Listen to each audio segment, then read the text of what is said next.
تھوڑا کچھ آواز کم. الحمدللہ رب العالمین والصلاة والسلام علی سید الانبیاء والمرسلین وعلى آلہ الطیبین الطاہرین وعلى من تبعهم بإحسان إلى يوم الدین. اما بعد. آواز کریس بھی کم.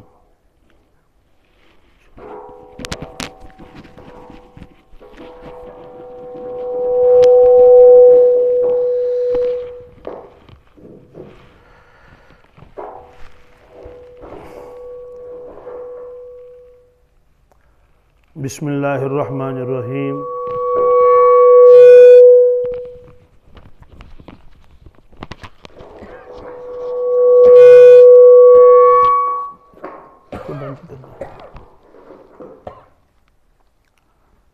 وعن ابی ثعلبۃ الخشنی رضی اللہ تعالی عنہ قال قال رسول اللہ صلی اللہ تعالی علیہ وسلم ان اللہ فرض فرائض فلا تضيعوها وحرم حرمات فلا تنتهكوها وحد حدودا فلا تعتدوها وسكت عن أشياء من غير نسيان فلا تبحثوا عنها. روى الأحاديث الثلاثة الدار القطني. حضرت ابو ثعلبہ خشنی رضی اللہ تعالیٰ عنہ بہت ہی جلیل القدر صحابی ہیں. 40 حدیث سے ان سے مروی ہیں. سن 75 ہجری میں ان کا انتقال ہوا ہے. فرماتے ہیں کہ ارشاد فرمایا حضرت رسول اللہ صلی اللہ علیہ وسلم نے کہ اللہ تبارک تعالیٰ نے اپنے بندوں کے اوپر چند فرائض کو فرض کیا. لوگوں ان کو ضائع مت کرو، اور کچھ چیزیں اللہ تعالیٰ نے اپنے بندوں کے اوپر حرام کر دی ہیں، لہذا تم ان کی خلاف ورزی مت کرو. اور کچھ حدود اللہ نے مقرر کی ہیں، لہذا تم حدود سے آگے مت بڑھو. اور کچھ چیزوں کے بارے میں بھول کر نہیں، دانستہ رسول اللہ صلی اللہ علیہ وسلم نے خاموشی اختیار فرمائی، لہذا ان چیزوں کے بارے میں تم بحث مت کرو. اس حدیث پاک میں چند چیزوں کا تذکرہ ہے. پہلی بات تو یہ ہے کہ اللہ تعالیٰ نے اپنے بندوں کے اوپر کچھ چیزوں کو فرض کیا ہے. فرض کی ایک تعریف تو فقہ کی کتابوں میں لکھی ہے، ظاہر سی بات ہے اس کا بیان کرنا یہاں مقصود نہیں ہے کہ فرض تو وہ ہے جو قطع الدلالہ ہو، قطع الثبوت ہو. بہرحال وہ ایک الگ تشریح ہے. یوں سمجھنے کے لیے آسان چیز ہے کہ جس چیز کا حکم اللہ نے دیا اس کو کرو، اس پر ثواب ملے گا، نہیں کرو گے تو اس پر عذاب ہوگا. یہ فرائض اور واجبات کے بارے میں ہے. تو یہ کچھ چیزیں اللہ نے فرض کی ہیں. کیا کیا اللہ نے فرض کیا سب لوگ جانتے ہیں. 5 نمازیں اللہ تعالیٰ نے فرض کی ہیں.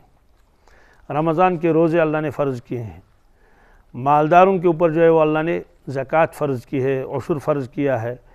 ایسے جو مالدار ہو اور وہ حج کر سکتا ہے، اس کے اندر استطاعت ہے، اس کے اوپر حج فرض ہے. یہ اللہ تعالیٰ نے ہمارے اوپر فرائض کو لازم کیا ہے. آپ نے فرمایا کہ لوگوں فلا تضيعوها، تم ان فرائض کو ضائع مت کرو. ضائع کرنے کا مطلب یہ ہے کہ نماز پڑھنے کا حکم تھا تو نماز ہی نہیں پڑھی، روزہ رکھنے کا حکم تھا تو روزہ ہی نہیں رکھا. مالدار ہے، خرافات میں اور اسراف میں تو خوب خرچ کرتا ہے لیکن زکوٰۃ ہی نہیں دیتا ہے، تو اللہ کے حکم کو اس نے توڑ دیا. ایسے ہی روزہ رکھتا ہی نہیں ہے بلکہ کھلم کھلا جو ہے اس کی توہین کرتا ہے. سب ان کے سامنے رمضان میں جو ہے روزے کی حالت میں ہوتے ہیں لوگ، اور وہ سگریٹ پیتا ہے اور کھاتا ہے. مطلب تو یہ ہے کہ یہ چیزیں اللہ نے فرض کی ہیں، لہذا ان فرائض کو تم ضائع مت کرو. فرائض کو جو آدمی ضائع کرے گا اس کے اوپر وعید ہے. دنیا میں بھی اس کے اوپر وعید ہے کہ سزا لگے گی، اور آخرت میں تو لگے گی ہی. بالخصوص فرائض میں سب سے زیادہ اہم فرض جو ہے وہ نماز ہے. تو حج بھی فرض، لیکن ظاہر سی بات ہے حج تو زندگی میں ایک مرتبہ فرض ہے. ایک مرتبہ فرض ادا کر لیا ٹھیک ہے، اب اس پر فرض ہی نہیں رہا. ایسے ہی وہ مالدار پر فرض ہے. مالدار ہے ہی نہیں تو اس پر پوری زندگی میں کبھی یہ فرض لازمی نہیں ہوگا. ایسے ایک آدمی مالدار تو ہے لیکن بیمار ہے, اس کی صحت نہیں ہے کہ وہ وہاں جا ہی نہیں سکتا ہے, تو کسی دوسرے کو بھیجے گا, حج بدل کرائے گا. خلاصہ یہ ہے کہ زکوٰۃ کے لیے بھی شرائط ہیں کہ سال گزر جائے اور مال موجود ہو, یہ ساری چیزیں ہیں. ہیں قریب چالو کر کے بھی چالو شور ہو رہی. ہاں رکھو نیچے. ہاں نہیں میں اس کام تھی اس الٹو ما کرو تحت.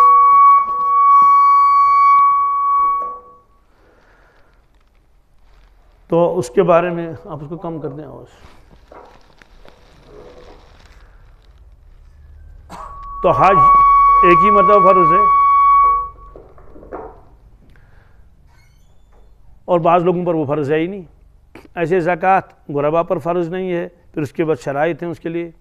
سال گزر جائے, اس وقت مال اس کے پاس موجود ہو, تو گویا یہ فرض بھی نکل گیا. لاکھوں لوگ جو ہے اس سے مستثنیٰ ہو گئے, حج سے بھی اور زکوٰۃ سے بھی. اب روزہ ہے, سال میں ایک مرتبہ روزہ رکھنا ہے, ایک مہینے, اور اس کے لیے بھی شرائط ہیں. سفر میں ہے تو اس وقت لازم نہیں ہے, بعد میں رکھے گا جب وہ واپس آ جائے گا. یا یہ ہے کہ اس کے لیے تندرست ہونا بھی ضروری ہے. اگر ایسا بیمار ہے کہ وہ روزہ نہیں رکھ سکتا تو فدیہ دے دے گا. تو اس طرح سے گویا کہ سب سے جو اہم چیز ہے وہ نماز ہے. کیا ہے یہ نماز؟ مالدار پر بھی ہے, یہ نماز غریب پر بھی ہے, یہ نماز جوان پر بھی ہے, بوڑھے پر بھی ہے, صحت مند پر بھی اور بیمار پر بھی ہے. چنانچہ بہت سارے لوگ بیٹھ کے نماز پڑھ لیتے ہیں, گھٹنوں میں ان کے تکلیف ہوتی ہے, کمر میں تکلیف ہوتی ہے, لیکن معاف نہیں. معاف تو اہم فریضہ ہے. تو آپ نے فرمایا کہ لوگوں اس اللہ تعالیٰ کے فرض کو تم ضائع مت کرو, اور ضائع کرنے کے مختلف درجے ہیں, اور ہم دیکھ رہے ہیں اس وقت جو ہے امت نے اس فرض کو ضائع کر دیا ہے. کیوں؟ اسی کی ساری امت نماز پڑھتی نہیں ہے. 10%, 15%, 20%, اس سے زیادہ کی تعداد نہیں ملتی ہے آج کل کے زمانے میں. جبکہ پہلے سارے لوگ نمازی ہوتے تھے, وہ فرض ضائع نہیں کرتے تھے. اور اللہ تبارک تعالیٰ نے ایک برائی بیان کی ہے بنی اسرائیل کی, یعنی ان کی بری صفت کہ ان کے اندر یہ چیز تھی, اور اس کو قرآن پاک نے نازل فرمایا تاکہ یہ امت ایسی غلطی نہ کرے. کیا فرمایا بنی اسرائیل کے اوپر, یعنی ان کے بارے میں؟ اللہ تعالیٰ فرماتے ہیں کہ بنی اسرائیل کے اندر لوگ بہت نیک تھے, صالح تھے. جب ان کے سامنے اللہ کی آیتیں پڑھی جاتی تھی تو وہ روتے تھے, خشیت ان کے دلوں میں تھی.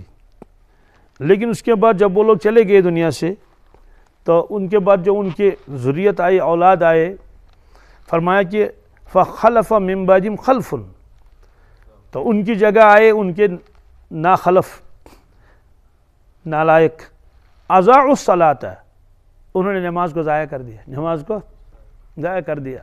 واتبعوا الشہوات, اور وہ مزوں کے پیچھے پڑھے, کس کے؟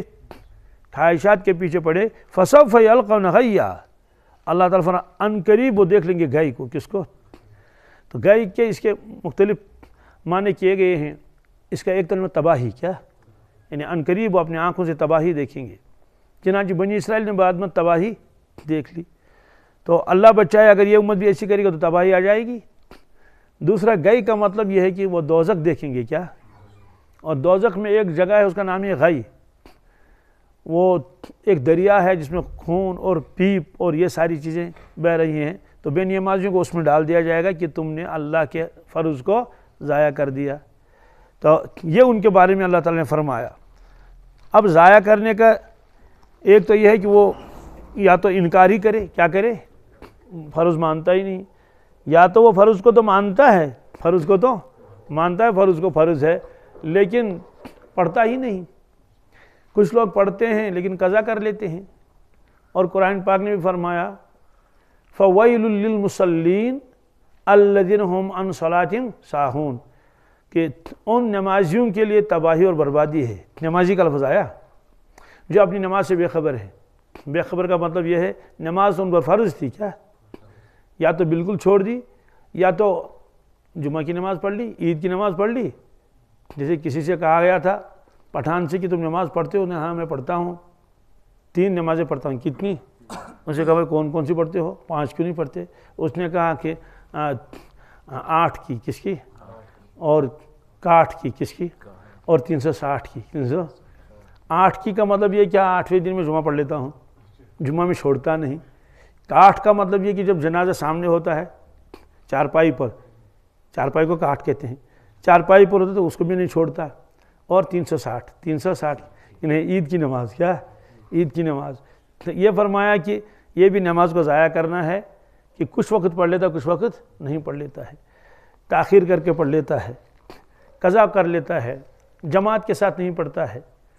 دوسرا مطلب یہ ہے کہ وہ شخص نماز تو پڑھتا ہے لیکن اس کے ارکان اچھی طرح سے ادا نہیں کرتا ہے۔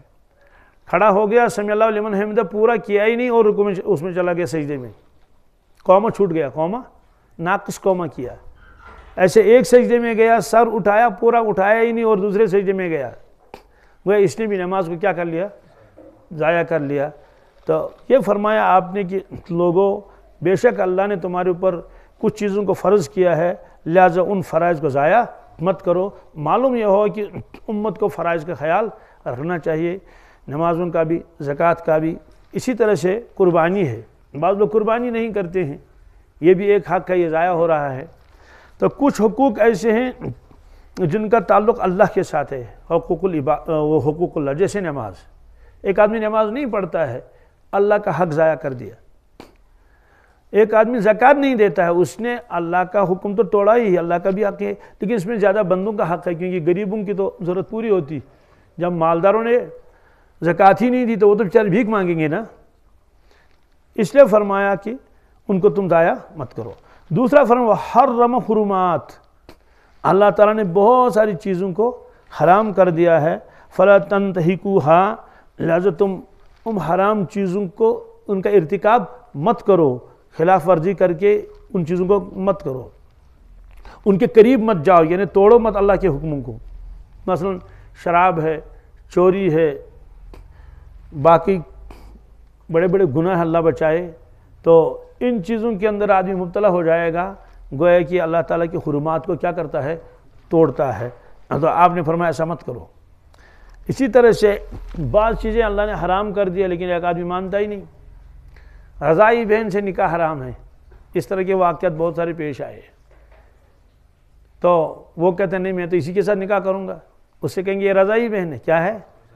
اپنی بہن تو بہن لگتی ہے لیکن رضائی بہن کے بارے میں لگتا ہے کہ یہ شاید حرمت اس میں نہیں ہے، کیونکہ وہ دور دراز کی بھی ہوتی ہے یا دوسرے خاندان کی ہوتی ہے۔ اسی طرح سے کوئی شخص جو اپنی بیوی کو طلاق دیتا ہے وہ حرام ہو جاتی ہے، اس کے اوپر 3 طلاقیں دے دیے ہیں، پھر بھی اس کو اپنے نکاح میں رکھ رہا ہے۔ تو یہ ہے اللہ تعالیٰ کی حرام کردہ چیزوں کو جو اللہ نے حرام کر دی اس کا ارتکاب کرتا ہے۔ آپ نے فرمایا نہ تو فرائض کو چھوڑو جو کام کرنے کے ہیں، نہ تو وہ کام کرو جو کام نہیں کرنے ہیں۔ تیسرا آپ نے فرمایا وحد حدوداً فلا تعتدوها، اللہ تبارک تعالیٰ نے کچھ حدیں بھی قائم کی ہیں، کیا حدیں بھی؟ تم حدوں کو پار مت ہو جاؤ، حد روک، یہاں تک تو اجازت ہے، یہاں سے آگے اجازت نہیں ہے۔ جیسے 4 نکاح تک تو اجازت ہے، 5ویں کی اجازت نہیں ہے، مثال کے طور پر یہ ہے ایک حدود ہے، اس نے فرمایا کہ ان حدود کو پار مت کرو۔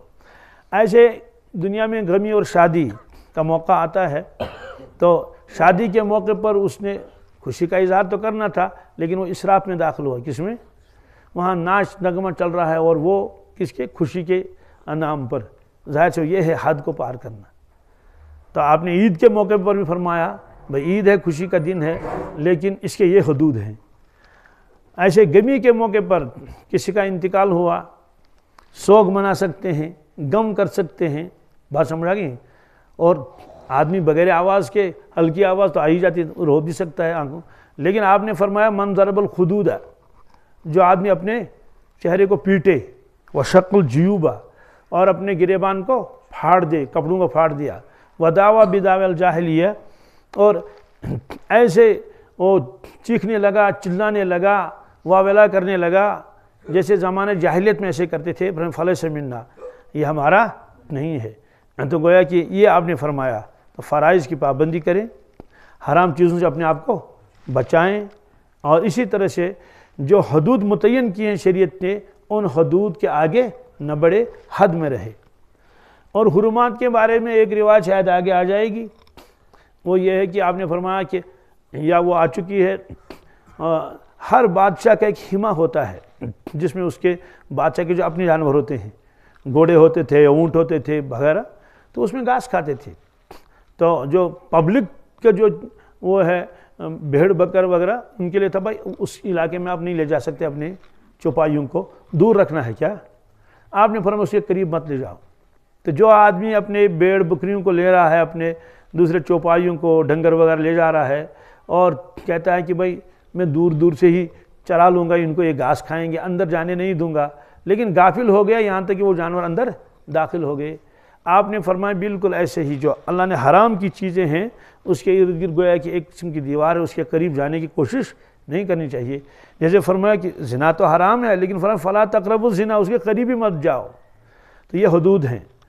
وَسَكَتَ عَنْ أَشْيَاءَ مِنْ غَيْرِ نِسْيَانٍ، اللہ تبارک تعالیٰ نے بہت چیزوں کے بارے میں خاموشی اختیار کی، یا یہ کہ رسول اللہ صلی اللہ علیہ وسلم نے بہت چیزوں کے بارے میں خاموشی اختیار کی، اس کی وضاحت نہیں کی، مبہم رکھا۔ کیا جیسے اصحاب کہف کا واقعہ تو بیان کیا اور ان کے کتے کا، لیکن کتے کا رنگ کیسا ہے کیا ہے اس کی کوئی تفصیل نہیں بتا دی، مبہم رکھ دیا بہت ساری چیزوں کو۔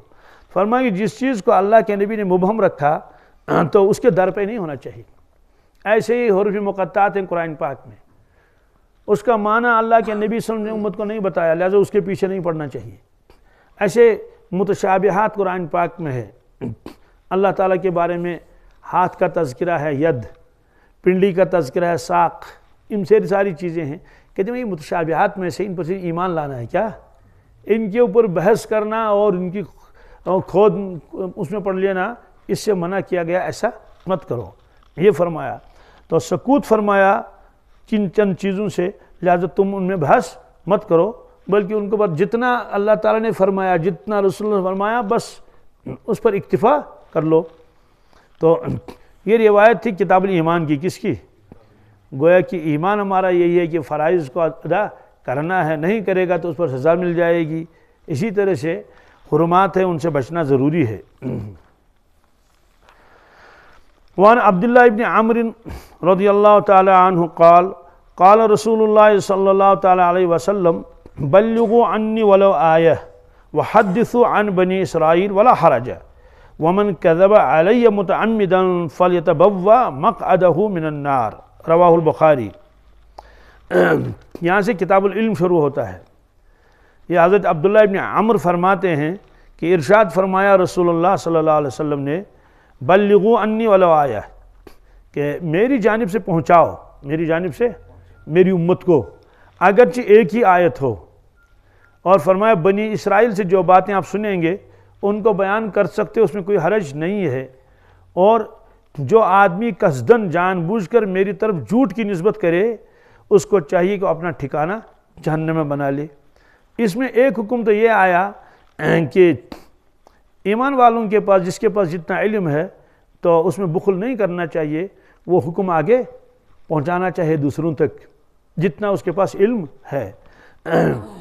یہاں آیت کا لفظ آیا ہے، عام طور سے تو ہم آیت کہتے ہیں جو قرآن پاک ہے، یہ آیت نمبر اتنی ہے، آیت نمبر یہ بھی مراد ہے، لیکن اس سے صرف یہی مراد نہیں ہے، احادیث بھی مراد ہیں۔ احادیث بھی یعنی آپ صحابہ سے فرما رہے ہیں کہ یہ علم امانت ہے، یہ علم آپ لوگوں کو یہ علم آگے پہنچانا ہے۔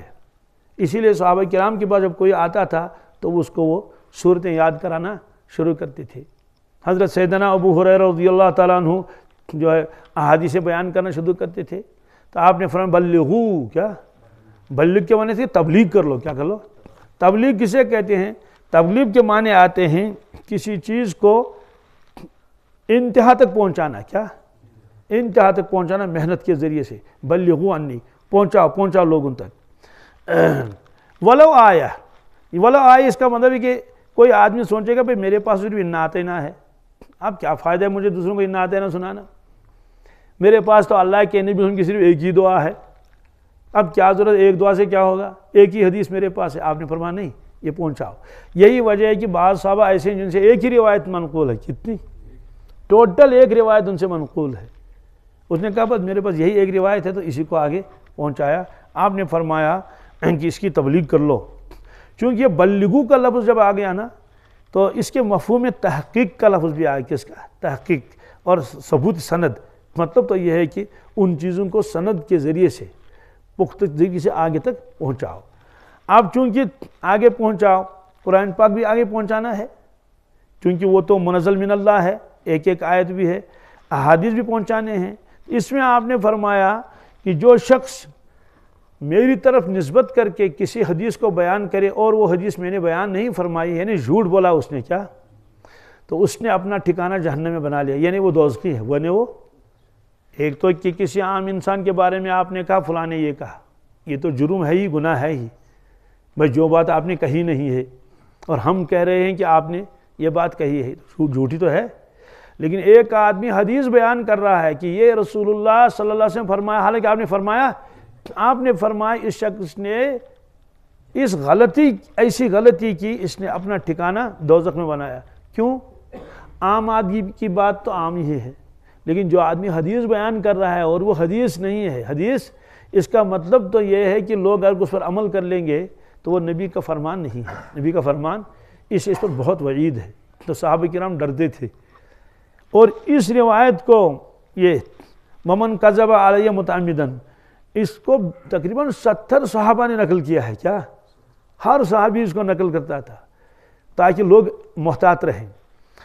درمیان میں آیا وحدثوا عن بنی اسرائیل، اس کا مطلب تو یہ ہے کہ چونکہ بنی اسرائیل کے ساتھ خلط ملط تھا، یہود کے ساتھ، نصارہ کے ساتھ، اور جب اسلام اور پھیلا تو اور خلط ملط ہوا ان کے ساتھ، کاروباری اعتبار سے یا اسی اعتبار سے، یا بہت سارے مومن مسلمان بن ہو گئے جو پہلے یہود تھے یا نصارہ تھے، تو جیسے عبداللہ بن سلام، جیسے کہ ابی عبار، یہ سارے لوگ فرمایا کہ ان سے آپ کوئی بات نقل کر لیں، اس کو آپ آگے بیان کر سکتے ہیں، حرج نہیں۔ سوال ہے کہ اس سے پہلے تو یہ آیا کہ حضرت سیدنا عمر فاروق رضی اللہ تعالیٰ عنہ تورات کا نسخہ لے کر آئے تھے اور مجلس میں آ کر انہوں نے پڑھنا شروع کر دیا، تو اس پر تو ناراض ہو گئے رسول اللہ صلی اللہ علیہ وسلم۔ فرمایا کیا لے کر آئے ہو تم؟ تورات کا نسخہ؟ قسم اس پروردگار کی جس کے ہاتھ میں میری جان ہے، اگر صاحب تورات خود آئے، کیا کون؟ موسیٰ علیہ السلام، تو میری اتباع کے بغیر چارہ نہیں، کیا میری اتباع کے بغیر؟ فرمایا کہ اگر صاحب تورات خود آئے اور تم مجھ کو چھوڑ کر اس کے پیچھے جاؤ گے تو گمراہ ہو جاؤ گے۔ کیا سوال کیوں؟ وہ بھی تو نبی ہیں۔ مطلب تو یہ ہے کہ ان کی شریعت منسوخ ہو گئی ہے، ان کی شریعت، وہ تو خود موسیٰ علیہ السلام تو نبی ہیں، لیکن جو شریعت ان کے پاس تھی وہ سب منسوخ ہو گئی ہے، اب تو نئی شریعت اللہ نے نیا سیلبس آ گیا ہے۔ مجھے بتائیے اگر کوئی شخص طالب علم جو ہو اور بہت محنت کرے اور وہ سیلبس جو گورنمنٹ نے کینسل کر دیا ہے اس پر خوب محنت کر کے جائے گا ایگزام ہال میں، کیا خیال ہے؟ پاس ہو جائے گا؟ تو فیل ہو جائے گا نا، اسے کہیں گے یہ منسوخ ہو چکا ہے۔ آپ نے فرمایا کہ صاحب تورات اگر خود آئے گا تو میری اتباع کرے گا، یعنی میری شریعت کے بغیر تو اب وہ چلیں گے نہیں۔ جیسے عیسیٰ علیہ السلام تشریف لائیں گے تو وہ یہ نہیں فرمائیں گے کہ لوگوں میں انجیل کے اوپر عمل کروں گا، وہ انجیل کے اوپر عمل نہیں کریں گے، اسی شریعت کے مطابق عمل کریں گے۔ تو سوال ہے کہ وہاں تو منع کیا گیا، اس کتاب کو بند کرو، اس کتاب کو۔ یہاں فرماتے ہیں کہ اگر بنی اسرائیل کی کوئی بات آپ کے پاس آئی ہے اس کو آپ آگے بیان کر سکتے ہیں، حدیثو، اس کو بیان کرو، ولا حرج، کوئی گناہ نہیں ہے۔ تو یہ وقت کی بات ہوتی ہے، کیا یہ وقت کی؟ ایک وقت ہے، ایک طالب علم کو منع کیا جاتا ہے ایسا مت کرو، دوسرے وقت میں اس کو اجازت دے دی جاتی ہے۔ ایک بچہ ہے وہ سائیکل مانگتا ہے، اس کو نہیں دیا جاتا ہے، بعد میں ایک وقت آتا ہے اسے کہتے ہیں لے لو بیٹے یہ تمہارے لیے سائیکل ہے۔ معلوم ہے کہ یہ دیکھا جاتا ہے کس وقت کون سی بات کس کے لیے مناسب ہے۔ مطلب تو کہ اسلام کے ابتدائی دور تھا، ابھی پوری وضاحت نہیں ہوئی تھی شریعت کے احکامات کے، اس وقت دھوکہ لگ سکتا تھا، لیکن جب قرآن پاک نازل ہوا، حضور پاک نے سب چیز کی وضاحت بیان فرمائی، تو اگر تورات لے کر کوئی آ جائے گا، انجیل لے کر آ جائے گا، کوئی عبارت ہوگی، ہم دیکھیں گے یہ قرآن پاک اور احادیث کے مطابق ہے یا نہیں ہے۔ مطابق ہے تو اس کو بیان کرنے میں کوئی حرج، اس کے خلاف ہے تو صاف کہیں گے بھئی یہ تو قرآن حدیث کے خلاف ہے۔ تو آپ نے فرمایا کہ ولا حرج، اس میں کوئی حرج نہیں ہے۔ تو یہ کیوں فرمایا؟ چونکہ آگے بات پہنچانے والا مسئلہ تھا حدثو، کیا جو جی یا بلغو عنی۔ تو اس روایت میں گویا بیان ہے کس چیز کا، کہ جو کچھ ایمان والوں کے پاس ہے وہ اس میں بخل نہ کریں بلکہ اس چیز کو آگے پہنچائیں۔ جی وعن سمرة بن جندب والمغيرة بن شعبة قال رسول الله صلى الله عليه وسلم من حدث عني بحديث يرى أنه كذب فهو أحد الكاذبين، رواہ مسلم۔ کاذبین بھی پڑھ سکتے ہیں، جمع کا صیغہ۔ یہ بالکل وہ روایت جو ابھی آئی ہے اسی کی تھوڑی سی وضاحت ہے۔ حضرت سمرہ بن جندب اور حضرت مغیرہ بن شعبہ سے روایت ہے، ارشاد فرمایا حضرت رسول اللہ صلی اللہ علیہ وسلم نے، جو شخص میری طرف نسبت کر کے کوئی ایسی حدیث بیان کرے اس کو خود معلوم ہے کہ یہ حدیث صحیح نہیں ہے، جھوٹی ہے، کیا ہے؟ جھوٹی حدیث ہے۔ تو فرمایا دو جھوٹوں میں وہ ایک جھوٹا ہے۔ یرا انہ کذبن کے معنی اس کو معلوم ہے کہ یہ روایت صحیح، یہ جھوٹی روایت ہے، پھر بھی اس کو بیان کر رہا ہے۔ تو دو جھوٹوں میں سے ایک پہلا وہ جھوٹا جس نے اس کو بیان کیا، جس کو، اور چونکہ اس نے اسے نقل کر لیا، یہ دوسرا جھوٹا ہو گیا۔ تو خلاصہ یہ ہے کہ جو اس کا حال ہے وہ اس کا بھی حال ہوگا۔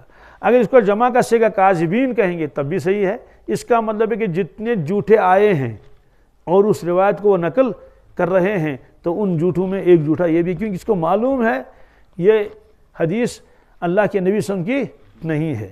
تو اس میں بھی گویا احتیاط کا پہلو بیان کیا گیا ہے، اور محدثین اسی لیے سند کے اوپر جو بحثیں کرتے تھے کہ یہ روایت ثابت ہے یا نہیں، سندوں کے اوپر بحثیں ہوتی تھی۔ تو اس میں حزم و احتیاط کی تاکید ہے۔ وعن معاویہ رضی اللہ تعالیٰ عنہ قال قال رسول اللہ صلی اللہ علیہ وسلم من یرید اللہ بہ خیرا یفقہہ فی الدین وانما انا قاسم واللہ یعطی، متفق علیہ۔ یہ روایت متفق علیہ ہے، بخاری و مسلم دونوں میں ہے۔ حضرت معاویہ رضی اللہ تعالیٰ عنہ روایت فرماتے ہیں، ارشاد فرمایا رسول اللہ صلی اللہ علیہ وسلم نے، جس شخص کے ساتھ اللہ تعالیٰ شان ہو خیر کا ارادہ فرماتے ہیں اس کو دین کی سمجھ عطا فرماتے ہیں۔ دین کی، فرمایا کہ میں علم کو تقسیم کرنے والا ہوں اور دینے والا تو اللہ ہے، دینے والا تو۔ اس کا کیا مطلب ہے جس کے ساتھ اللہ تعالیٰ خیر کا معاملہ کرنا چاہے؟ اس کا مطلب یہ ہے کہ اللہ تعالیٰ تو نعمتیں دیتا ہے اور نوازتا ہے، لیکن جس شخص کو اللہ تعالیٰ بہت زیادہ نوازنا چاہیں تو اس کو تفقہ دیتے ہیں، کیا؟ دین کی سمجھ، دین کا علم۔ باقی نعمتیں بھی نعمتیں ہیں لیکن یہ نعمت سب سے بڑی ہے۔ اور حضرت عبداللہ ابن عباس فرماتے ہیں کہ عام مومنین سے اوپر علماء کے 700 درجے ہیں۔ کتنے؟ علماء میں بھی درجات ہیں، ان میں بھی درجات ہیں۔ فرمایا کہ اور ہر دو درجوں کے درمیان میں 500 سال کی مسافت ہے۔ کتنے؟ 500 سال یہ۔ اور حضرت امام شافعی رحمۃ اللہ فرماتے تھے علم حاصل کرنا، اس کی جستجو اور تلاش میں لگنا، یہ نفل نمازوں سے بہتر ہے، نفل نمازوں سے بہتر ہے۔ اور حضرت عبداللہ ابن مسعود فرماتے تھے لوگوں علم سیکھو، یہ علم سیکھنا تمہارے اوپر فرض ہے، اس سے قبل کے علم کو اٹھا لیا جائے گا، علم کو کہ کوئی سکھانے والا نہیں رہے گا، دنیا سے رخصت ہو جائیں گے۔ پھر فرمایا کہ کوئی شخص عالم بن کر پیدا نہیں ہوتا، کیا؟ عالم بن کر، بلکہ علم تو سیکھنے سے آتا ہے۔ کس سے؟ جی فرمایا علم کے ذریعے سے بندہ نیک لوگوں کے مراتب تک پہنچتا ہے۔ فرمایا اس کے اوپر غور و فکر کرنا روزہ رکھنے کے برابر ہے، اس کا پڑھنا پڑھانا یاد کرنا یہ رات کے قیام کے برابر ہے۔ اور فرمایا کہ اس کے ذریعے سے بندہ اللہ تعالیٰ کا مقرب اور برگزیدہ بن جاتا ہے۔ کیوں؟ اس سے حلال و حرام کی پہچان ہوتی ہے۔ ویسے تو اتنا علم سیکھنا فرض ہے جسے حلال و حرام معلوم ہو جائے۔ اس کا مطلب یہ نہیں کہ بکری حلال ہے اور کتا حرام ہے، نہیں، یہ معلوم ہونا چاہیے یہ کام جائز ہے یا ناجائز ہے، اگر کرنا ہے تو کیسے کرنا ہے۔ ابھی آپ دیکھیں عمرہ میں، حج میں لوگ تو جاتے ہیں عمرہ کرنے کے لیے، حج کرنے کے لیے، لیکن بغیر سیکھے کیا لگتا ہے کہ کبھی بعض حاجی ایسے ہوتے ہیں ان کے 4 دم 5 دم ان پر لازم ہو جاتے ہیں، وہ پورے ارکان نہیں کرتے ہیں۔ ابھی ایک حاجی کے بارے میں نے سنا، ایک آدمی مجھ سے آیا تو پوچھنے لگا کہ یہ حاجی ہے تو اس نے عمرہ تو کیا لیکن حلق نہیں کیا. کیا حلق کیا ہی نہیں. تو فلاں کام نہیں کیا، فلاں کام نہیں کیا، اور صفا مروا کیا ہی نہیں. پہلے اپنے ڈیرے پر آئے اور کپڑے لگائے اور کیا کیا. میں نے کہا بھائی فلاں فلاں کام اسے نہیں کیا، دم لازم آ جائے گی. اس سے کہو کہ دم دینا پڑے گا. تو اس نے کہا بھائی آپ نے تو حلق بھی نہیں کیا، وہ نہیں کیا، یہ نہیں کیا، نیت بھی نہیں کی، تو دم دینا پڑے گا. اس نے کہا کہ نہیں اے ژور عمرہ کر ژورِ منٛز گژھِ اکھ قبول.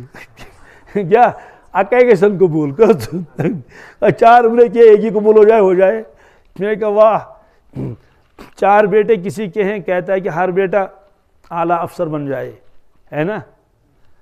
اور 4 دکانیں ہیں، کسی کی 4 چلیں. 2 باغ 3 باغ کسی کی تینوں پھل دیں تینوں. یہ کہتا ہے کہ میں نے 2-3 عمرے کر لے، ایک ہی اگر قبول ہو جائے گا تو کافی ہے، باقی اگر نبی ہو جائے تو کوئی خاص بات نہیں ہے. تو یہ ہے کہ یہ معلوم نہیں ہے کہ یہ کام جائز ہے، یہ کام ناجائز ہے، یہ غلط ہے، ایسا نہیں کرنا چاہیے. بعض لوگ یہاں کہ یہ مسئلے میرے پاس آئے، تو کپڑے بھی اندر سے لگے ہوئے، احرام اوپر سے باندھا. میں نے کہا تو کپڑے تو سارے نکالنے تھے مرد کو، تبھی تو احرام باندھے گا. کہتے اب کیا ہوگا. اس طرح سے حلال حرام کا یہ مفہوم جو نہیں وسیع ہے. یہ پتہ چلنا چاہیے کہ یہ چیز جائز ہے، یہ چیز ناجائز ہے، یہ چیز حرام ہے، یہ چیز مکروہ، یہ ساری چیزیں ہیں. تو بہرحال فرمایا، تو امام شافعی رحمۃ اللہ فرماتے تھے علم امام ہے، علم عمل مقتدی ہے، عمل یعنی اس کے تابع ہے. اور حضرت حسن بصری فرماتے تھے اگر علم اور علماء نہ ہوتے تو لوگ چوپایوں کی طرح ہو جاتے. کس کی طرح؟ اور فرمایا کہ تعلیم کے ذریعے سے لوگوں کو جانوروں کی حدوں سے نکالا جاتا ہے اور انسانوں کی حد میں داخل کیا جاتا ہے. تو بہرحال یہ فرمایا جس کے ساتھ اللہ تعالیٰ خیر کا معاملہ کرنا چاہے اس کو تفقہ فی الدین، یعنی دین کی سمجھ جس کو عطا فرماتے ہیں، اس کو سمجھ آتا ہے یہ فرض ہے، یہ واجبات ہے، یہ حرام ہے، حرام سے بچتا ہے اور فرائض پر عمل کر لیتا ہے. یہ فرمایا. اور اللہ تعالیٰ نے قرآن پاک میں بھی یہ فرمایا یؤتی الحکمۃ من یشاء، یؤتی الحکمۃ ومن یؤت الحکمۃ فقد اوتی خیرا کثیرا. اللہ تعالیٰ جس کو چاہے اس کو حکمت دیتا ہے، اور جس کو حکمت دے گا اس کو خیر کثیر دے گا، اس کو خیر کثیر دے گا. یہ چونکہ قرآن پاک میں بھی ہے. تو بہرحال اس میں فرمایا کہ جس کے ساتھ اللہ تعالیٰ خیر کا معاملہ کرنا چاہے اس کو اللہ تعالیٰ تفقہ فی الدین دیتا ہے، دین کی سمجھ دیتا ہے. اور فرمایا کہ یہ علم انبیاء علیہ السلام کی میراث ہے. کس کی میراث ہے اور عظیم ترین نعمت ہے. اس کے مقابلے میں تمام نعمتیں کم درجے کی ہیں. اور فرماتے ہیں کہ فرشتے بھی ایسے اشخاص کی عظمت کے قائل ہوتے ہیں جن کو اللہ تعالیٰ تفقہ فی الدین عطا فرماتے ہیں. تمام علوم سے یہ چیز کیا ہے؟ افضل ہے یہ چیز. بہرحال اس میں دوسرا ٹکڑا آیا انما انا قاسم واللہ یؤتی. اس کا کیا مطلب ہے؟ ظاہر سی بات ہے استاد کے سامنے مختلف شاگرد ہوتے ہیں، مختلف اذہان کے اور وغیرہ، لیکن ہر ایک کو سارا علم برابر نہیں آتا ہے. استاد تو پڑھاتا ہے، وہ کوئی کمی نہیں کرتا ہے، سبوں کو یکساں نظر سے دیکھتا ہے، ایک ہی تقریر کر لیتا ہے ساری چیزیں. اب اخذ کرنے والے ایک جیسے نہیں ہوتے ہیں. آپ نے فرمایا ایسا ہی میں ہوں، میں اللہ کی امانت تم تک پہنچاتا ہوں. میں گویا کہ علم تقسیم کرنے والا ہوں، علم تقسیم کر رہا ہوں، اور دینے والا اللہ ہے. کیا مطلب ہے؟ اب کس کا میموری پاور کیسا ہوگا، فہم کیسا ہوگا، یہ سب اللہ کے ہاتھ میں، یہ میرے ہاتھ میں نہیں ہے. یہ آپ نے فرمایا. اور حقیقت بھی یہی ہے کہ سارے صحابہ ایک ہی درجے کے نہیں ہے. عبداللہ بن مسعود کا عالم کچھ اور ہے، حضرت ابو ہریرہ کا عالم کچھ اور ہے، دوسرے صحابہ کا عالم کچھ اور ہے. تو آپ نے فرمایا کہ میں تو صرف تقسیم کرنے والا ہوں، دیتا اللہ تعالیٰ ہے. تو اس حدیث کا تعلق علم کے ساتھ ہے کیا؟ اور اگر اس کو مال کے ساتھ بھی جوڑ دیں تو ایک خاص واقعے کی طرف اشارہ ہے کہ فتح مکہ کے بعد غزوہ حنین ہوا. غزوہ حنین میں جو ہے وہ بہت زبردست جنگ ہو گئی قبیلہ حوازن کے ساتھ. یہ حنین یہ مکہ شریف سے 20 کلومیٹر کے فاصلے پر ہے. کس پر؟ 20 کلومیٹر جارانہ کے قریب ایک وادی ہے، وادی حنین. وہاں پتھر بہت ہے، اس میں لکھے ہوئے بھی، واللہ عالم وہ عبارت سمجھ نہیں آتی ہے وہ کیا لکھا ہے اس میں. تو اس میں وہ جنگ ہوئی، اس میں مال غنیمت بہت ملا. اونٹ، گھوڑے، بکریاں، بھیڑ اور غلام وغیرہ وہ بھی ان کو بھی قید کر لیا گیا۔ اس کے بعد آپ نے مال غنیمت تقسیم کیا، کیا کیا؟ تقسیم کیا۔ تقسیم میں آپ نے 9 مسلموں کی رعایت رکھی، کیونکہ فتح مکہ ہو چکا تھا۔ ایک تو 10,000 صحابہ آئے تھے مدینہ طیبہ سے، اور 1-2 ہزار کے آس پاس تو مکہ شریف سے اس میں شامل ہو گئے، تو حنین کی جنگ ہو گئی۔ اس کے بعد جب آپ نے مال غنیمت تقسیم کیا تو آپ نے ان لوگوں کی رعایت زیادہ رکھی جو 9 مسلم تھے، یعنی مکہ شریف والے، تالیف قلب کے لیے آپ نے دیا۔ تو اس پر بعض لوگوں نے کہا کہ اللہ کے نبی صلی اللہ علیہ وسلم ان کو زیادہ دیا، کیا دے دیا؟ آپ نے فرمایا کہ بھائی دینے والا اللہ ہے، میں تقسیم کرنے والا ہوں، جیسے اللہ نے مجھے فرمایا ویسے میں نے کیا، ویسے میں نے رب ہی نے فرمایا کہ یہ جو نئے ہیں تالیف قلب کے لیے ان کو کچھ زیادہ دے دو۔ اس کے بعد ایک عجیب واقعہ بھی پیش آیا، کسی نوجوان کی زبان سے نکل گیا، وہ انصاری تھا، اس کی زبان سے نکل گیا کہ بھائی مکہ شریف والوں کو نوازا جا رہا ہے، اور جب جنگیں تھی تو اس وقت ہم پیش تھے۔ نکل گیا کسی کی زبان سے یہ لفظ، مطلب تو یہ ہے کہ ہم کو ملنا چاہے دے دے ان کو، اور جو زخم کھائے اور قربانیں وہ تو ہم نے دے دی۔ یہ بات اللہ کے نبی سے سن لی، اس بات سے آپ کو ملال ہو گیا۔ آپ نے خیمے میں صحابہ کو جمع کیا، فرمایا صرف یہاں انصار رہیں گے، کون؟ مہاجر ایک بھی نہیں، مہاجر کو فرمایا یہاں داخل اجازت نہیں ہے، صرف انصار کو جمع کیا وہاں۔ تو آپ نے پھر بیان فرمایا بہت عجیب غریب، اس میں آپ نے فرمایا اے انصار تمہارے احسانات میرے اوپر بہت ہیں، تمہارے احسانات میرے اوپر کہ مکہ والوں نے مجھے نکالا، آپ نے مجھے ٹھکانہ دیا، آپ نے مجھے ٹھکانہ دیا، یہ ساری چیزیں کہ آپ ایسا کہہ سکتے ہیں۔ لیکن آپ نے یہ بھی فرمایا دیکھو تم گمراہ تھے، اللہ نے تم کو میری وجہ سے ہدایت دے دی، تم کو اللہ تعالیٰ نے ایمان نصیب کیا، اتنی عزت اور سربلندی، یہ ساری چیزیں۔ تو فرمایا کہ آپ کہہ سکتے ہیں، جب حضور نے فرمایا میری وجہ سے آپ کو ہدایت ملی، وہ ملا، یہ ملا، اور اوس اور خزرج لڑ رہے تھے، میری وجہ سے آپ شیر و شکر بن گئے، ایک دوسرے کے قریب آ گئے اور دوزخ کے گڑھے پر پہنچ چکے تھے، وَكُنْتُمْ عَلَىٰ شَفَا حُفْرَةٍ مِّنَ النَّارِ، تو فَانْقَذَكُم مِّنْهَا، وہاں سے بچ گئے، یہ ساری چیزیں آپ کہہ سکتے ہیں۔ اے محمد صلی اللہ علیہ وسلم آپ کو تو نکالا تھا مکہ والوں نے، ہم نے تم کو ٹھکانہ دے دیا، ہم نے قربانیاں دے دیا، ساری کہہ سکتے ہیں۔ تو فرمایا سنو ہم نے ان کو دے دیا اونٹ وغیرہ، لیکن جب یہ جائیں گے اپنے گھروں کو، یہ اونٹ اور بیڑ اور بکریاں اور گھوڑے لے کر جائیں گے، لیکن تم اپنے ساتھ لے جاؤ گے محمد رسول اللہ صلی اللہ علیہ وسلم کو۔ اس پر تو بہت روئے وہ، تو رونا ہی چاہیے، کہا تم میں سے کسی نے ایسا کہا ہے کہ ان کو نوازا جاتا ہے اور ہم کو نظر انداز کیا جاتا ہے۔ تو صحابہ کرام بہت رونے گئے، اے اللہ کے نبی کس نے کہا؟ یہ ہو سکتا ہے کسی کی زبان سے نکل گیا ہو، ہے نا ایسے، ورنہ ہمیں کون کہہ سکتا ہے ایسا؟ تو بہرحال آپ نے فرمایا کہ سنو، اور صحابہ کرام کے ذہن میں یہ بھی تھا بعض حضرات کے کہ مکہ شریف فتح ہو گیا، اب حضور مکہ میں ہی رہیں گے، کیونکہ اصل تو مکہ کے ہے نا۔ جب آپ نے یہ سن لیا کہ بعض لوگوں نے یہ کہا کہ آپ مدینہ کو چھوڑ دیں گے، مکہ میں رہیں گے، آپ نے فرمایا بالکل نہیں، میں تمہارے ساتھ ہوں، میں تمہارے ساتھ ہوں۔ پھر آپ نے فرمایا کہ انصار کی تعریفیں کی، فرماتے ہیں کہ انصار نے میری مدد کی، اگر لوگ ایک وادی کی طرف چلیں گے اور انصار دوسرا اختیار کریں گے، میں انصار ہی والے کے راستے سے چلا جاؤں گا۔ پھر آپ نے یہ فرمایا اگر ہجرت نہ ہوتی میں انصار میں ہوتا۔ ہاں تو برا یہ ساری چیزیں اس موقع پر آپ نے فرمایا کہ جن لوگوں کو میں نے زیادہ دے دیا، جتنا دے دیا، یہ ان کو اللہ نے دیا، کس نے؟ اور میں صرف تقسیم کرنے والا ہوں۔ بہرحال یہ روایت علم کے ساتھ وابستہ ہے، اور اگر اس کو مال کے ساتھ بھی جوڑ دیں گے تو ایک خاص واقعے کے ساتھ، لیکن اس کو عام نہیں قرار دے سکتے ہیں کہ آج بھی رزق اللہ کے نبی صلی اللہ علیہ وسلم دیتے ہیں۔ بات سمجھ آ گئی؟ لڑکے لڑکیاں یہ سب اللہ کے ہاتھ میں ہے۔ البتہ آپ نے علم کے بارے میں یہ بتا دیا کہ میں تقسیم کرنے والا ہوں اور اللہ تبارک تعالیٰ عطا فرمانے والے ہیں۔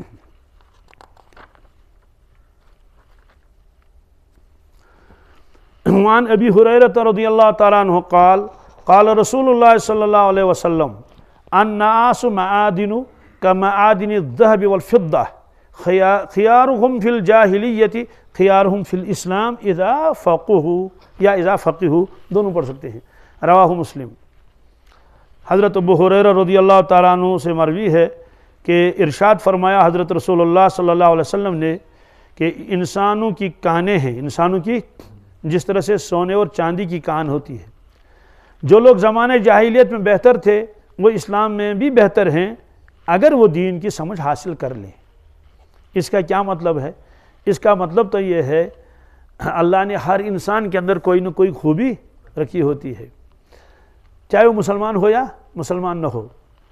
آپ نے فرمایا کہ اسلام سے پہلے جو لوگ تھے، اسلام سے پہلے، تو ان میں جو خوبیاں اللہ نے رکھی تھی فطری طور پر، جیسے بہادری، جیسے سخاوت، جیسے ذہانت، یا جیسے وعدہ وفا، یا جیسے ترحم، یہ ساری خوبیاں ہیں نا۔ ظاہر سی بات ہے جو غیر مسلم میں بھی ہو سکتی ہیں نا، تو شجاعت اور سخاوت ان میں بھی تو ہو سکتی ہے نا۔ تو آپ نے فرمایا کہ جو شخص اسلام سے پہلے بہادر تھا، سخی تھا، ذہین تھا، وعدہ پورا کرتا تھا، یہ ساری چیزیں تھیں، جب وہ اسلام قبول کرے گا کیا، تو اگر اس کو وہاں بہتر سمجھا جاتا ہے یہاں بھی اس کو بہتر ہی سمجھا جائے گا، یہاں اس کو درجہ دے دیا جائے گا۔ لیکن شرط یہ ہے کہ اذا فقہو یا اذا فقہو، جب وہ سمجھ حاصل کرے، جب وہ دین کے علم حاصل کرے۔ اگر دین کا حاصل علم نہیں کرے گا تو بس اتنی خوبیوں پر تو وہ رہے گا، لیکن مزید اس میں ترقی نہیں ہوگی۔ اس کا مطلب تو یہ ہوا کہ اگر کوئی شخص زمانے جاہلیت میں ان خوبیوں کا مالک نہیں تھا، اب اسلام قبول کر لیا، اس نے علم دین حاصل کر لیا، وہ اس والے سے بڑھ جائے گا جس کو فطری طور پر اللہ نے یہ دو چند چیزیں عطا فرمائی تھی۔ آپ نے فرمایا کہ یہ انسان کان ہیں۔ کان سے کیا مراد ہے؟ کانیں چھپی ہوئی رہتی ہیں، سونے کی کان، چاندی کی کان، لال و جواہرات کی کان، یہ کانیں چھپی ہوئی رہتی ہیں، لیکن اس کو اوپر سے مٹی ہوتی ہے، اس کو اٹھانا پڑتا ہے۔ کیا مٹی دور کر لی اور صفائی کر لی تو سونے کے کان سے سونا نکلا، لوہے کے کان سے لوہا نکلا، اور تانبے کے کان سے تانبا نکلا۔ اور ابھی چند دن پہلے وہ لیتھیم، کیا یہاں کشمیر کی کسی پہاڑ میں، کشتواڑ وغیرہ میں تو لیتھیم نکلا۔ کیا وہ تو پہلے بھی تھا لیکن معلوم نہیں تھا کیا کہ اوپر سے مٹی تھی، مٹی ادھر ادھر کی لیتھیم، وہ قیمتی چیزیں نکلی، بہت قیمتی پتھر ہے۔ ایسے ہی انسانوں کے اندر صلاحیتیں ہوتی ہیں لیکن وہ دبی ہوئی ہوتی ہیں۔ کیا اس کے اوپر جو گردہ پڑا ہوا ہے اس کو تھوڑا سا دور کر لو، آپ دیکھیں گے لال و جواہر آپ کے سامنے آئیں گے۔ جیسے مثال کے طور پر ایک شخص خاموش ہے، نماز بھی نہیں پڑھتا ہے، دین کی کوئی بات کرتا ہی نہیں ہے، اب وہ جماعت میں گیا، کیا 3 چلے اس نے لگائے، واپس آ کر وہ احادیث بیان کر رہا ہے، دین کی بات بیان کر رہا ہے، کلمے کی دعوت دے رہا ہے، اور ایسا پھنسی بھلی عقل حیران ہو جاتی ہے۔ اس سے پہلے بھی یہی تھا لیکن اس کی صلاحیت کیا تھی؟ چھپی ہوئی تھی۔ اب وہ صلاحیت نکل کر آگے معلوم ہے کہ یہ کان تھا، اس کے اندر یہ چیزیں تھیں۔ مجھے ایک صاحب ملے، انہوں نے کہا ہماری مسجد میں جماعت آئی۔ میں نے کہا پھر؟ کہا میں نے دیکھا کہ ایک جوان جو ہے وہ مغرب کے اب اس نے بیان کیا کلمے کی دعوت اور ایمان اور آخرت اور کیا کیا۔ میں حیران ہو جاتا تھا، یا اللہ اس کی شکل فلاں چور سے ملتی ہے۔ کس سے؟ چور سے ملتی ہے، اور بالکل باتیں بھی ویسی۔ میں حیران ہو جاتا وہ ہے تو وہی لیکن وہ نہیں ہو سکتا، وہ اسے کہ اس کو تو بہت مرتبہ چوری سے پکڑا، ادھر چوری سے پکڑا، ادھر پکڑا، ادھر پکڑا۔ تو لیکن جب بہرحال بیان ختم ہو گیا تو میں نے ایک سے پوچھا، میں نے کہا یہ جو جوان بیان کر رہا تھا ہے یہ کہاں کا ہے، یہ کون ہے؟ اس نے کہا یہ فلاں آدمی ہے، فلاں گاؤں میں رہتا ہے۔ یہ وہی تھا۔ کون؟ کہا میں حیران ہو گیا، یا اللہ اس کو تو کئی مرتبہ پکڑا گیا چوری میں۔ کس میں؟ اور یہ دیکھو یہ تو ایسا بیان کر رہا ہے اور لوگوں کو کلمے کی دعوت دے رہا ہے۔ اصل میں اس نے وقت لگایا تھا جماعت کے ساتھ 3-4 مہینے۔ ظاہر سی جب وہ واپس آ گیا وہاں سے تو وہ تھوڑی چوری کرے گا، نعوذ باللہ من ذالک، وہ تو دین کا داعی بن گیا۔ اب ایسے انداز سے وہ بات کر رہا تھا، سبحان اللہ۔ آپ نے فرمایا کہ لوگوں کے اوپر صلاحیتیں اللہ نے رکھی ہیں، لیکن کوئی آدمی تو آئے جو اس سے تھوڑا یہ گرد و غبار کیا کرے، دور کرے گا، تو تبھی تو نیچے کانے نکلیں گے، تھوڑا سونا تھوڑے اوپر ہوگا۔ سونا چاندی یہ جواہرات چھپے ہوئے ہوتے ہیں۔ اس میں اللہ کے نبی نے سونے اور چاندی کے ساتھ تشبیہ دی، جواہرات کے ساتھ نہیں۔ کیا سوال؟ حالانکہ جواہرات بھی قیمتی ہوتے ہیں، کہتے ہیں جو خوبی سونے اور چاندی میں وہ جواہرات میں نہیں۔ کیوں؟ سونے کو آپ پگھلا دو، اس کو نئی شکل میں دے سکتے ہیں، کیا ہے نا، پہلے ایک شکل تھی اب دوسری شکل تھی ہے، کچھ بھی بنا سکتے ہیں، اور جواہرات کے اندر یہ نہیں ہے۔ جواہر ہے وہ ہمیشہ، آپ توڑو گے تو ٹوٹ ہی جائے گا، لیکن سونے کو پگھلاؤ تو نئی نئی چیزیں اس کے اندر بن سکتی ہیں۔ پہلے وہ مثال کے طور پر کڑا تھا، اب آپ اس نے پگھلا کے کیا اس کا بالی بنا لیا، کچھ بھی بنا لیا۔ تو آپ نے سونے اور چاندی کے ساتھ تشبیہ دے دی. خلاصہ یہ ہے کہ ہر شخص کے اندر اللہ تعالیٰ نے کوئی نہ کوئی صلاحیت رکھ دی ہوتی ہے. تو جب وہ اسلام قبول کرے گا تو اسلام اس کو ترجیح دے گا، بالکل صحیح ہے، لیکن شرط لگا دی اس کو سیکھنا پڑے گا اس کو. جیسے حضرت عبداللہ ابن، جیسے وہ خالد بن ولید، خالد بن، تو وہ بہادر کلمہ پڑھنے کے بعد وہ بہادر ہی کیا، وہ تو پہلے سے ہی بہادر تھے. وہ تو اس لیے غزوہ احد میں تو اسی نے حملہ کیا، 70 صحابہ شہید ہو گئے اور زخمی پتہ نہیں کتنے ہوئے. تو بہادری اس سے پہلے ہی تھی. اسلام قبول کر لیا، اسلام تو اللہ کے نبی اس کو وہ جرنل بنا لیا. تو یہ ہے. اور اس کے ساتھ ساتھ صحابہ کرام نے علم بھی سیکھ لیا. خلاصہ اس میں علم سیکھنے کا بیان ہے اور ترغیب ہے. خیارہم فی الجاہلیت، اسلام سے پہلے زمانے جاہلیت میں جو لوگ بہتر سمجھے جاتے تھے، خیارہم فی الاسلام، اسلام لانے کے بعد ان کا درجہ گھٹے گا نہیں بلکہ وہ خیار ہی سمجھے جائیں گے. لیکن اذا فقہوا، جب وہ کیا کریں گے، جب وہ سیکھیں گے، دین سیکھیں گے. تو اس میں بھی گویا کہ بیان آ گیا کس کا، علم دین کے سیکھنے کا.